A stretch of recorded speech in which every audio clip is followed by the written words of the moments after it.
ನಮಸ್ಕಾರ ಸ್ನೇಹಿತರೆ, ನಾನು ಇವತ್ತು ನಿಮಗೆ ಈ ಒಂದು ವಿಡಿಯೋದಲ್ಲಿ ಈ ಒಂದು ಜಾಯಿಂಟ್ ಡಿಕ್ಲರೇಷನ್ ನೀವು ಒಂದು ಪಿ ಎಫಲ್ಲಿ ನಿಮ್ಮ ಒಂದು ಪೇರೆಂಟ್ ಡೀಟೇಲ್ಸು ಅಥವಾ ನಿಮ್ಮ ಒಂದು ಪರ್ಸ್ನಲ್ ಡೀಟೇಲ್ಸ್ನ ಚೇಂಜ್ ಮಾಡಬೇಕು ಅಂದರೆ ಮೊದಲು ಆಪ್ಷನ್ ಇರಲಿಲ್ಲ ಆನ್ಲೈನ್ ಮುಖಾಂತರ ಮಾಡಲಿಕ್ಕೆ. ನೀವು ನಿಮ್ಮ ಒಂದು HR ಗೆ ಕಳಿಸಿ ಅಲ್ಲಿಂದನೇ PF ಆಫೀಸ್ಗೆ ಹೋಗಿ ಇದೆಲ್ಲ ಪೇಪರ್ ಮುಖಾಂತರ ಮಾಡಬೇಕಿತ್ತು. ಬಟ್ ಇವಾಗ ತುಂಬ ಈಸಿಯಾಗಿ ಗೌರ್ನಮೆಂಟ್ ಅವರು ಈ ಒಂದು PF ಆಫೀಸಿಂದ ನಿಮಗೆ ಈ ಒಂದು ಹೊಸ ಇನ್ಫಾರ್ಮೇಷನ್ ಬಂದಿದೆ. ಸೊ ಇದು ಮಾಡಲಿಕ್ಕೆ ತುಂಬ ಈಸಿಯಾಗಿ ಮಾಡ್ಬೋದು. ಅದು ಹೇಗೆ ಮಾಡೋದು ಅಂತ ಹೇಳ್ಬಿಟ್ಟು ನಾನು ಈ ಒಂದು ವಿಡಿಯೋದಲ್ಲಿ ತೋರಿಸ್ತಾ ಇದ್ದೀನಿ. ಇದಕ್ಕೆ ನೀವೇನು ಮಾಡಬೇಕಾಗುತ್ತೆ ಅಂದರೆ ಮೊದಲು ನನ್ನ ಚಾನಲ್ನ ಲೈಕ್ ಮಾಡಿ ಸಬ್ಸ್ಕ್ರೈಬ್ ಮಾಡಿ. ಓಕೆ, ಮೊದಲು ಏನು ಮಾಡಬೇಕಾಗುತ್ತೆ ಅಂದರೆ ನೀವು ಆ್ಯಸ್ ಯೂಶುವಲು ಮೆಂಬರ್ ಹೋಮ್ನ ಓಪನ್ ಮಾಡಬೇಕಾಗುತ್ತೆ. ಮೆಂಬರ್ ಹೋಮ್ ಬಂದುಬಿಟ್ಟು PFದ ಒಂದು ವೆಬ್ಸೈಟು. ಸೊ ಮೆಂಬರ್ ಹೋಮ್ನ ಓಪನ್ ಮಾಡಿ ಇಲ್ಲಿ ನೀವು ಮೆಂಬರ್ ಹೋಮ್ನ ಸೆಲೆಕ್ಟ್ ಮಾಡಬೇಕಾಗುತ್ತೆ.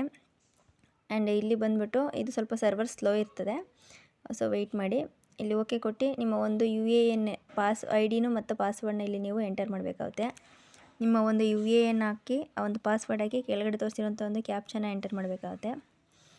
ಆ ಕ್ಯಾಪ್ಚಾ ಎಂಟರ್ ಮಾಡಿಬಿಟ್ಟು ನೀವು ಸೈನ್ ಇನ್ ಮಾಡಿದ್ರೆ ನಿಮಗೆ ಒಂದು PFದು ಪೇಜ್ ಓಪನ್ ಆಗುತ್ತೆ. ಒಂದು ನಿಮಿಷ, ನಾನು ಅಪ್ಲೈ ಮಾಡ್ತಾಯಿದ್ದೀನಿ ನೋಡಿ. CZ ಇದು ಸರ್ವರ್. ಇದಕ್ಕೆ ಏನಾಗುತ್ತೆ ಅಂದರೆ ಇದು ಒಂದು OTP ಬರ್ತದೆ. ಈಗ ಈ ಒಂದು OTP ಕೂಡ ನೀವು ಇಲ್ಲಿ ಎಂಟರ್ ಮಾಡಬೇಕಾಗುತ್ತೆ. OTP ಎಂಟರ್ ಮಾಡಿದ ನಂತರ ನೀವು ಮತ್ತೆ ಕೆಳಗಡೆ ಕ್ಯಾಪ್ಚಾ ಇದೆ, ತುಂಬ ಸೆಕ್ಯೂರ್ಡ್ ಆಗಿದೆ.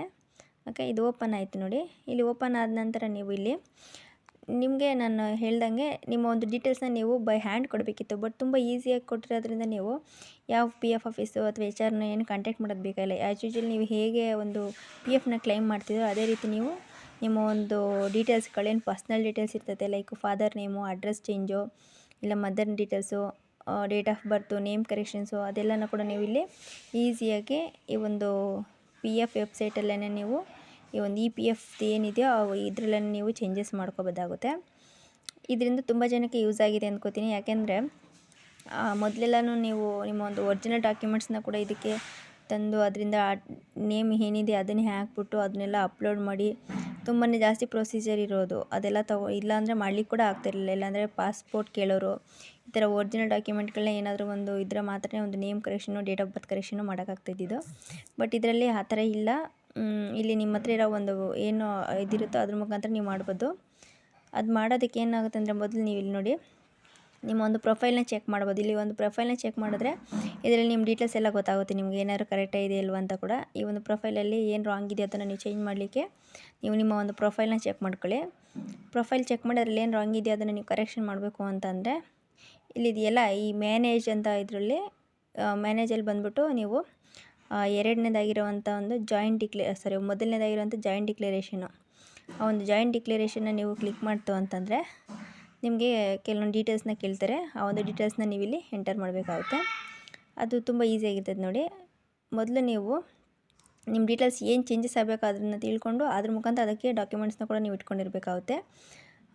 ನಾನು ಏನು ರಾಂಗ್ ಇದೆಯೋ ಅದನ್ನೆಲ್ಲ ನಾನು ಚೆಕ್ ಮಾಡ್ಕೊಂಡಿದ್ದೀನಿ. ನಾನು ಏನು ಕರೆಕ್ಷನ್ ಮಾಡಬೇಕು ಅನ್ನೋದನ್ನ ಕೂಡ ನಾನು ಇಲ್ಲಿ ತಿಳ್ಕೊಂಡು ಅದ್ರ ಮುಖಾಂತರ ನಾನು ಈ ಒಂದು ಕರೆಕ್ಷನ್ನ ಮಾಡ್ತಾಯಿದ್ದೀನಿ ನೋಡಿ. ನಾನು ಇಲ್ಲಿ ಇದರಲ್ಲಿ ಮ್ಯಾರಿಡ್ ಅನ್ಮ್ಯಾರಿಡ್ ಅಂತ ಇದೆ, ಸೊ ಅದನ್ನು ನಾನು ಚೇಂಜ್ ಮಾಡಬೇಕಾಗುತ್ತೆ. ಆ್ಯಂಡ್ ನೇಮ್ ಕರೆಕ್ಷನ್ ಇತ್ತಂದರೆ ನೇಮ್ ಕರೆಕ್ಷನ್ ಕೂಡ ನಾವು ಮಾಡಬೇಕಾಗುತ್ತೆ. ಸೊ ನಾನು ಏನು ಡೀಟೇಲ್ಸ್ ಚೇಂಜ್ ಆಗಬೇಕು ಅದನ್ನು ನೋಡ್ಬಿಟ್ಟು ನಾನು ಚೇಂಜ್ ಮಾಡಲಿಕ್ಕೆ ಈ ಒಂದು ಜಾಯಿಂಟ್ ಡಿಕ್ಲರೇಷನ್ ಅಂತಿದ್ದಿಲ್ಲ, ಈ ಒಂದು ಜಾಯಿಂಟ್ ಡಿಕ್ಲರೇಷನ್ ಫಾರ್ಮ್ನ ನಾನು ಓಪನ್ ಮಾಡ್ತಾಯಿದ್ದೀನಿ. ಇದು ಸರ್ವರ್ ತುಂಬಾ ಸ್ಲೋ ಇದೆ ಕೂಡ, ಸ್ವಲ್ಪ ವೆಯ್ಟ್ ಮಾಡಬೇಕಾಗುತ್ತೆ ನೋಡಿ. ಇಲ್ಲಿ ಬಂತು ಅಂದರೆ ನಿಮ್ಮ ಒಂದು ಮೆಂಬರ್ ID ಕೇಳ್ತಾರೆ. ನಿಮ್ಮ ಒಂದು ಮೆಂಬರ್ IDನ ಲೇಟೆಸ್ಟ್ ಯಾವುದಿದೆಯೋ ಅದನ್ನು ನೀವು ಸೆಲೆಕ್ಟ್ ಮಾಡಿಕೊಂಡು ಆ ಪಕ್ಕದಲ್ಲಿ ತೋರಿಸಿರೋಂಥ ಒಂದು ಗೆಟ್ ಡೀಟೇಲ್ಸ್ ಅಂತ ಮಾಡಿ. ಇದು ಗೆಟ್ ಡೀಟೇಲ್ಸ್ ಅಂತ ಮಾಡಿದ್ರೆ ನಿಮಗೆ ಇದರಲ್ಲಿ ಒಂದು 3 ಸ್ಟೆಪ್ಸ್ ಓಪನ್ ಆಗುತ್ತೆ. ಒಂದು ಬಂದುಬಿಟ್ಟು update details, upload documents, okay, submit ಅಂತ ಬರ್ತದೆ. ಇದರಲ್ಲಿ ಬಂತು ಅಂತಂದರೆ ನೀವು 3ರಲ್ಲಿ ನೀವು ಮೊದಲು ನಿಮ್ಗೆ ಏನು ಚೇಂಜಸ್ ಆಗಬೇಕು ಫಸ್ಟ್ ಅಪ್ಡೇಟ್ ಡೀಟೇಲ್ಸ್ ಮಾಡಬೇಕು. ಅಂದರೆ ನೀವು ಏನು ನೇಮ್ ಕರೆಕ್ಷನ್ ಮಾಡ್ತಾಯಿದ್ದೀರಾ, ಡೇಟ್ ಆಫ್ ಬರ್ತ್ ಕರೆಕ್ಷನ್ ಮಾಡ್ತಾಯಿದ್ದೀರಾ, ಇಲ್ಲಾಂದರೆ father name, especially father name ಕರೆಕ್ಷನ್ಗಂತೂ ಮೊದಲಂತೂ ಆಪ್ಷನ್ನೇ ಇರಲಿಲ್ಲ. ಸೊ ಆ ಒಂದು ಆಪ್ಷನ್ ಕೂಡ ಈ ಒಂದು ಜಾಯಿಂಟ್ ಡಿಕ್ಲರೇಷನಲ್ಲಿ ಬಿಟ್ಟಿದ್ದಾರೆ. ಸೊ ಇದನ್ನು ತುಂಬ ಜನಕ್ಕೆ ಯೂಸ್ ಆಗುತ್ತೆ. ಯಾಕಂದರೆ ಫಾದರ್ ನೇಮ್ ಎಲ್ಲ ಗೊತ್ತಿಲ್ಲದೆ ಕೆಲವರು ಬಾಯಲ್ಲಿ ಏನು ಹೇಳಿರ್ತಾರೋ ಅದನ್ನು ಅಪ್ಡೇಟ್ ಮಾಡಿರ್ತಾರೆ. ಬಟ್ ಆ್ಯಸ್ ಪರ್ ಡಾಕ್ಯುಮೆಂಟ್ಸ್ ಬೇಕು ಅಂತಂದರೆ ಅವ್ರಿಗೆ ತುಂಬಾ ಪ್ರಾಬ್ಲಮ್ ಆಗೋದು PF ಟೈಮಲ್ಲಿ. ಸೊ ಅದರಿಂದ ನೀವೇನು ಮಾಡಬೇಕಂತಂದರೆ ಇಲ್ಲಿ ಅದನ್ನು ಕೂಡ ನೀವು ಚೇಂಜ್ ಮಾಡ್ಬೋದು. ಇಲ್ಲಿ ನಾನು ಇವ್ರದ್ದೊಂದು ಮ್ಯಾರಿಡ್ ಅನ್ಮ್ಯಾರಿಡ್ ಅಂತ ಇದೆಯಲ್ಲ ಇದನ್ನು ನಾನು ಚೇಂಜ್ ಮಾಡ್ತಾಯಿದ್ದೀನಿ.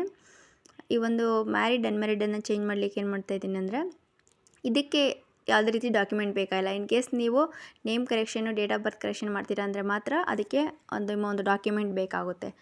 ಅದು ನೀವೇನು ಮೊದಲು ಯೂಸ್ ಮಾಡ್ತೀರೋ ಆ ಡಾಕ್ಯುಮೆಂಟೇ ಬೇಕಾ ಅಂತ ಏನಿಲ್ಲ.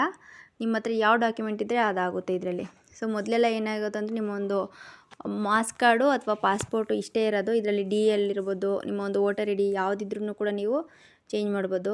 ಆ್ಯಂಡ್ ನೀವು ಲಾಸ್ಟ್ ವರ್ಕಿಂಗಲ್ಲಿ ನಿಮ್ಮ ಒಂದು ಡೇಟ್ ಆಫ್ ಲಿವಿಂಗು ಅಥವಾ ಡೇಟ್ ಆಫ್ ಜಾಯ್ನಿಂಗ್ ಎಂಟರ್ ಆಗಿಲ್ಲ ಅಂದರೆ ಕೂಡ ನೀವಿಲ್ಲಿ ಆ ಡೀಟೇಲ್ಸ್ನ ಕೂಡ ನೀವಿಲ್ಲಿ ಎಂಟರ್ ಮಾಡ್ಬೋದಾಗುತ್ತೆ.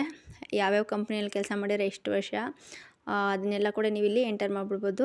ಆ್ಯಂಡ್ ಪ್ರೆಸೆಂಟಲ್ಲಿ ಏನು ಕೆಲಸ ಬಿಟ್ಟಿದ್ರೆ ಅನ್ನೋದು ಕೂಡ ರೀಸನ್ಗಳನ್ನ ಕೂಡ ನೀವಿಲ್ಲಿ ಅಪ್ಡೇಟ್ ಮಾಡ್ಬೋದಾಗುತ್ತೆ.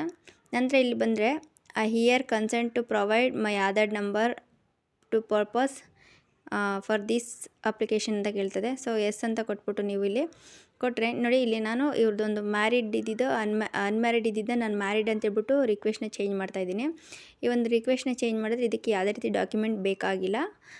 ಲೈಕ್ ನೀವು ಬೇರೆ ಏನಾದರೂ ಲೈಕ್ ನೇಮ್ ಕರೆಕ್ಷನ್ನು ಫಾದರ್ ನೇಮ್ಗೆ ಮಾಡ್ತೀರಾ ಅಂತಂದರೆ ನಿಮ್ಮ ಒಂದು ಮಾಸ್ ಕಾರ್ಡೋ ಇಲ್ಲಾಂದರೆ ಹೇಳಿದ್ನಲ್ಲ ವೋಟರ್ ID ಆಧಾರು ಯಾವುದಾದ್ರೂ ಕೂಡ ನೀವು ಇಲ್ಲಿ ಕೊಡ್ಬೋದಾಗುತ್ತೆ. ಈ ಥರ ಕೊಟ್ಬಿಟ್ಟು ಸೆಂಡ್ ಮಾಡಿದ್ರೆ ನಿಮಗೆ ಒಂದು OTP ಕೇಳ್ತಾರೆ. ಆ ಒಂದು OTPನ ನೀವು ಇಲ್ಲಿ ಎಂಟರ್ ಮಾಡಬೇಕಾಗುತ್ತೆ. ಆ ಒಂದು OTPನ ಎಂಟರ್ ಮಾಡಿ ನೀವು ಸಬ್ಮಿಟ್ ಮಾಡಬೇಕಾಗುತ್ತೆ. ನೀವು ಇಲ್ಲಿ ಈ ಥರ ಸಬ್ಮಿಟ್ ಮಾಡ್ತು ಅಂತಂದರೆ ಈ ಒಂದು ರಿಕ್ವೆಸ್ಟ್ ಬಂದ್ಬಿಟ್ಟು ನಿಮ್ಮ ಒಂದು HR ನಿಮ್ಮ ಒಂದು ಕಂಪನಿನಲ್ಲಿ ಏನು ಕೆಲಸ ಮಾಡ್ತಿರ್ತೀರೋ ನಿಮ್ಮ ಒಂದು ಹೈರಿಂಗ್ ಡಿಪಾರ್ಟ್ಮೆಂಟ್ ಇರ್ತಲ್ಲ ಅವ್ರಿಗೆ ಈ ಒಂದು ರಿಕ್ವೆಸ್ಟ್ ಹೋಗುತ್ತೆ. ಅಲ್ಲಿಂದ ನಿಮಗೆ PF ಅವ್ರ ಕಡೆಯಿಂದನ ರೆಸ್ಪಾನ್ಸ್ ಕೂಡ ಬರ್ತದೆ. ಒನ್ಸ್ ಅದರ ರೆಸ್ಪಾನ್ಸ್ ಬಂತು ಅಂತಂದರೆ ನಿಮ್ಮ ಒಂದು ಏನು ಡೀಟೇಲ್ಸ್ ಎಂಟ್ರಿ ಮಾಡಿರ್ತೀರೋ ಅದು ಅಪ್ರೂವಲ್ ಆಗುತ್ತೆ. ಆಗ ನೀವು ನಿಮ್ಮ ಒಂದು PFನ ಕ್ಲೈಮ್ ಮಾಡುವಾಗ ಯಾವುದೇ ರೀತಿ ಅಬ್ಜೆಕ್ಷನ್ ಬರೋಲ್ಲ. ತುಂಬ ಈಸಿಯಾಗಿ ನೀವು ನಿಮ್ಮ ಒಂದು PFನ ನೀವು ಕ್ಲೈಮ್ ಮಾಡ್ಕೋಬೋದು ಕೂಡ. ಇಷ್ಟೇ ಫ್ರೆಂಡ್ಸ್, ತುಂಬ ಈಸಿಯಾಗಿ ನೀವು ಎಲ್ಲೋ ಯಾವ ಆಫೀಸಲ್ಲೂ ತಿರುಗಾಡ್ದೇ ನಿಮ್ಮ ಒಂದು ಡೀಟೇಲ್ಸ್ಗಳನ್ನ ನೀವು ನಿಮ್ಮ ಒಂದು PFಲ್ಲಿ ತುಂಬ ಈಸಿಯಾಗಿ ಚೇಂಜ್ ಮಾಡ್ಕೋಬೋದು. ಇದು ಹೊಸದಾಗಿ ಈಗ ರೀಸೆಂಟಾಗಿ ಗೌರ್ಮೆಂಟ್ ಈ ಒಂದು ಜಾಯಿಂಟ್ ಡಿಕ್ಲರೇಷನ್ ಫಾರ್ಮ್ನ ಆನ್ಲೈನಲ್ಲಿ ಬಿಟ್ಟಿದ್ದಾರೆ. ಸೊ ಇದರಿಂದ ತುಂಬ ಜನಕ್ಕೆ PF ಕ್ಲೈಮ್ ಮಾಡೋರಿಗೆ ಯೂಸ್ ಆಗುತ್ತೆ. ನಿಮ್ಮದು ಕೂಡ ಏನಾದ್ರು ಕರೆಕ್ಷನ್ಸ್ ಇತ್ತು ಅಂದರೆ ಕೂಡ ನೀವು ಈಸಿಯಾಗಿ ಒಂದು ಜಾಯಿಂಟ್ ಡಿಕ್ಲರೇಷನ್ ಫಾರ್ಮಲ್ಲಿ ಆನ್ಲೈನಲ್ಲಿ ಅಪ್ಡೇಟ್ ಮಾಡಿಕೊಂಡು ನಿಮ್ಮ ಒಂದು ಡೀಟೇಲ್ಸ್ನ ನೀವು ಚೇಂಜ್ ಮಾಡ್ಕೊಳ್ಳಿ. ಇದರಿಂದನೇ ಕೆಲವೊಂದೊಂದು ಜನಗಳು ಆಫೀಸ್ ಕೆಲಸ ಬಿಟ್ಬಿಟ್ಟು ಎಲ್ಲ ಇದಕ್ಕೆ ಮಾಡೋರು. ಸೊ ಅದೆಲ್ಲ ತಪ್ಪುತ್ತೆ. ಒಂದು ಒಳ್ಳೆಯ ಇನ್ಫಾರ್ಮೇಷನ್ ಕೂಡ ಕೊಟ್ಟಿದೆ ಈ PF ಅವರು. ಕೆಲಸ ಮಾಡೋರಿಗೆ, ಕಾರ್ಮಿಕರಿಗೆ ತುಂಬಾ ಹೆಲ್ಪ್ ಆಗುತ್ತೆ ಈ ಒಂದು ಏನು ಜಾಯಿಂಟ್ ಡಿಕ್ಲರೇಷನ್ ಫಾರ್ಮ್ನ ಆನ್ಲೈನಲ್ಲೇ ಅಪ್ಡೇಟ್ ಮಾಡೋದು ಬಿಟ್ಟಿರೋದು. ಇಷ್ಟ ಆಗಿದೆ ಅನ್ಕೋತೀನಿ ಫ್ರೆಂಡ್ಸ್. ನನ್ನ ಒಂದು ವಿಡಿಯೋ ಇಷ್ಟ ಆಗಿದರೆ ನೀವು ದಯವಿಟ್ಟು ಲೈಕ್ ಮಾಡಿ, ಶೇರ್ ಮಾಡಿ, ಫಾಲೋ ಮಾಡಿ. Thank you so much friends.